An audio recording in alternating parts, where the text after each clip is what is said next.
soy psicóloga.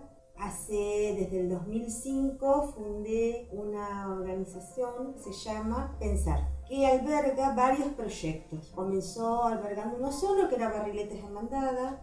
Barriletes en Bandada es una institución que alberga niños de los 6, 7 hasta los 16, 17 años. Y la idea era del barrilete, ¿por qué? Fíjate vos que el barrilete, primero que remonta abuelo, ¿no? Entonces cuando remonta abuelo te permite imaginar, soñar, que además tiene que estar sostenido por alguien, porque si vos el barrilete lo dejas solo, se pierde. Y ese es el lugar del adulto, ¿no? Es el lugar de sostén para que el chico pueda imaginar, soñar, inventar, crear. Todo esto apunta a trabajar con una realidad social muy compleja, que es la niñez en zonas de alto grado de marginalidad social, que hace que los chicos estén a la intemperie. La realidad, como digo muchas veces, el diseño del proyecto era un diseño de la revista Para Ti. Después nos dimos cuenta que la realidad era otra cosa, ¿no? Que entre lo que decían los libros, lo que nosotros pensábamos e imaginábamos desde la facultad que podíamos hacer, tuvo que ir modificándose. El objetivo de Barriletes es dar un espacio de contención, un espacio donde el chico pueda llegar, donde se lo pueda mirar, donde se pueda acompañar, estar sin dirigirlo. Nosotros estamos, el chico solo nos va demandando, nos va pidiendo de acuerdo a sus necesidades. Que haya una mirada, un gesto, una pregunta, una acción, algo que le muestre al chico que uno está pendiente de él y que sabe quién es él. Eso también apareció después la demanda de las mamás que venían embarazadas, que necesitaban algo con los bebés, no sabían cómo tratarlos. Y además es una demanda muy concreta de las mamás que nos pedían: enséñeme a jugar con el bebé, ¿no? Enséñeme a entender qué le pasa al bebé. Entonces desde ahí surgió Ayum, es un vocablo mapuche que quiere decir amar, querer y alegrar. Empezó a pasar de que las mamás eran el único espacio que tenían para juntarse, para hablar, para estar, mostrarles que pueden hacer, ¿no? Que tienen un lugar donde la pueden pasar bien, donde pueden ser escuchadas. En cuanto al equipo, hay como un equipo fuerte es un grupo que lo llamamos el equipo técnico, que hace años que estamos, que tenemos trayectoria y tiempo de estar, donde hay psicólogos, donde hay voluntarios, donde hay docentes, donde hay abogados, donde hay psicopedagogos de diferentes lugares, ¿no?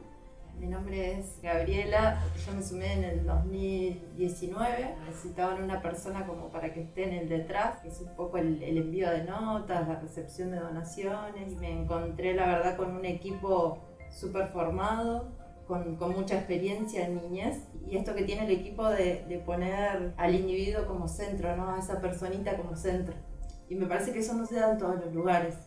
Ni hay muchos espacios de este tipo. La dinámica es así, o sea, los chicos llegan a los distintos espacios, no imponemos un orden, o sea, no es que llegas y tenés que hacer esto, sino que llegan como pueden llegar. Así llegan hasta que ellos mismos van a encontrar su propia organización. Sus propias organizaciones tenemos como distribuidos en un espacio grande, distintos rincones, distintas mesas con distintas actividades. Cada uno va y elige dónde quiere estar ese día, ahí se queda. O va a ser macramé, o va a ser construcciones, o va a jugar a la casita, o va a jugar a la mamá, o va a jugar con rompecabezas, o va al rincón de tareas escolares. Donde quiere estar, ahí se va ubicando. Siempre nosotros consideramos que el niño elige dónde estar en el lugar que necesita estar. Trabajamos mucho con el ir generando un sujeto digno, es aquel que puede elegir, no que se le impone lo que tiene que hacer. Puede equivocarse, puede el otro día elegir otra cosa, nadie lo va a retar por eso, y eso está bueno. La idea es que pasemos 2 horas donde los niños puedan ser niños. No tengan ni que estar cuidando hermanos, ni que estar cuidándose ellos de lo que les pueda pasar. Son 2 horas donde hay adultos que los van a cuidar. Esto es todo. Y trabajamos muy fuertemente en esto de parar, pensar y elegir.